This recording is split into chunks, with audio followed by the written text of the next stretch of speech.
warahmatullahi wabarakatuh. Perkenalkan, nama saya Akmal Rifai dengan NIM 2120202119 dengan dosen pengampu yaitu Bapak Isnaini SAG MPD dalam mata kuliah Sumber Pengembangan Media dan Sumber Belajar. Dan adapun tujuan saya membuat video ini adalah untuk memenuhi tugas yang membahas tentang media pembelajaran. Media pembelajaran berasal dari dua suku kata yaitu media dan pembelajaran. Media adalah alat saluran komunikasi yang berasal dari bahasa Latin yang merupakan bentuk jamak dari kata medium. Dan kata medium berarti perantara, yaitu perantara antara sumber pesan yaitu penyampai dan dengan penerima pesan yaitu penerima. Sedangkan pembelajaran adalah proses interaksi peserta didik dengan pendidik dan sumber belajar pada suatu lingkungan belajar. Jadi dapat diartikan media pembelajaran adalah alat bantu untuk antara pendidik dan peserta didik. Dan sejarah media pembelajaran, pada awal sejarah pendidikan, guru merupakan satu-satunya sumber untuk memperoleh pelajaran yang memiliki dua fungsi. Yang pertama adalah sebagai media, yang kedua adalah sumber pembelajaran. Kemudian dengan seiring berjalan waktu bertambahlah sumber, yaitu salah satunya adanya buku. Pada abad ke-20 yang dikenal dengan adanya tokoh yang bernama Johann Amos Comenius yang tercatat sebagai orang pertama yang menulis buku yang bergambar ditujukan untuk anak-anak.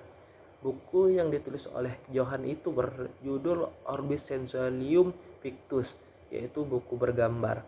Dan kemudian seiring berkembangnya waktu, media sumber pembelajaran berkembang. Seiring dengan perjalanannya waktu, muncullah beberapa metode ataupun cara belajar yang menyesuaikan kemampuan peserta didik dan para pendidik agar cara belajar mereka bervariasi sesuai dengan kriteria masing-masing. Adapun cara yang pertama adalah belajar secara visual, adalah gaya belajar dengan cara melihat sehingga mata memegang peranan penting. Gaya belajar visual dilakukan untuk seorang yang memperoleh informasi secara melihat gambar. Dan adapun yang kedua adalah gaya belajar secara audio. Anak yang belajar dengan metode audio paling bisa memahami materi dengan cara mendengarkan. Dia akan mengingat hal-hal apa yang didengarkannya, bukan yang ia lihat ataupun ia dengar. Dan adapun metode yang ketiga adalah metode pembelajaran audio visual, yaitu seorang anak bisa belajar dengan cara melihat berbarengan dengan mendengarkan ataupun secara campuran ataupun disebut juga dengan linguistik.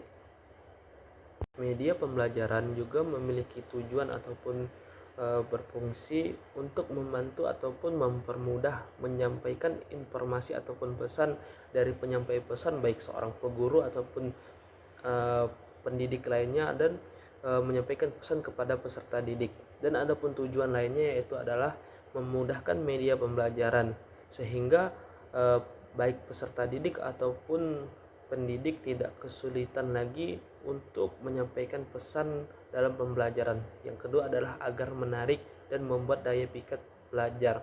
Ya, jadi tidak peserta didik maupun guru pendidik tidak bosan ataupun jenuh dengan pembelajaran apa yang mereka pelajari. Yang ketiga adalah meningkatkan keberhasilan pembelajaran yang sebelumnya mungkin terkendala oleh banyak kendala ataupun masalah. Yang keempat adalah praktis dalam menyampaikan pesan. Yang keenam adalah mengatasi keterbatasan yang mungkin selama ini banyak kendala. Dengan adanya fungsi tersebut, jadi meningkatkan keberhasilan ataupun menghilangkan batasan-batasan yang mungkin sebelumnya belum bisa dicapai. Yang keenam adalah meningkatkan literasi seperti membaca, menulis, dan lain-lain. Dan media pembelajaran juga memiliki kawasan teknologi pembelajaran. Terdapat 5 bidang pengajaran dalam teknologi pendidikan yang merujuk pada definisi AECT tahun 1994, yaitu perencanaan ataupun desain, pengembangan, pelaksanaan kebijakan, dan apresiasi. Hal-hal merupakan kawasan dari bidang teknologi pembelajaran.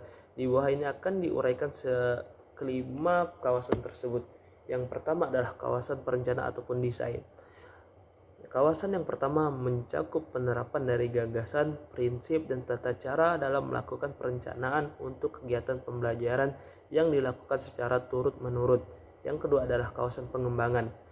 Pengembangan adalah proses penyalinan rincian desain ke dalam bentuk fisik dalam kawasan teknologi pengembangan, mencakup yaitu teknologi cetak, yang kedua yaitu teknologi audiovisual, yang ketiga adalah teknologi berbasis komputer, yang keempat adalah teknologi terpadu. Dan adapun kawasan yang ketiga adalah kawasan pemanfaatan. Pemanfaatan ialah tindakan yang menggunakan bahan dan peralatan media untuk meningkatkan proses pembelajaran. Kawasan ini juga memiliki fungsi yang penting karena membahas mengenai pembelajaran dan proses pembelajaran. Yang keempat merupakan kawasan pelaksanaan kebijakan atau pengelolaan. Kawasan pengelolaan terdiri atas pengendalian teknologi pembelajaran melalui perencanaan, pengorganisasian, pengkoordinasian. Kawasan pengelolaan berawal dari media center, administrasi, media program, dan media service. Teori pengelolaan proyek mulai dipakai pada proyek desain pembelajaran. Adapun yang kelima adalah kawasan penilaian ataupun apresiasi. Penilaian merupakan proses penentuan untuk menentukan tercapainya pembelajaran dan terdiri atas analisis masalah, pengukuran acuan protokol, penilaian formatif, dan penilaian sumat yang terdiri dari yaitu penilaian spiritual, yang kedua adalah penilaian sosial, yang ketiga adalah penilaian tentang pengetahuan, dan keempat adalah penilaian tentang skill. Dan mungkin sekian itulah presentasi saya dari yang membahas tentang media pembelajaran. Tolong mohon maaf apabila banyak di sana sini kekurangan karena saya di sini masih belajar, dan kepada Allah saya mohon ampun. Cukup sekian dan terima kasih. Wallahu muwaffiq ila aqwamit thoriq. Assalamualaikum warahmatullahi wabarakatuh.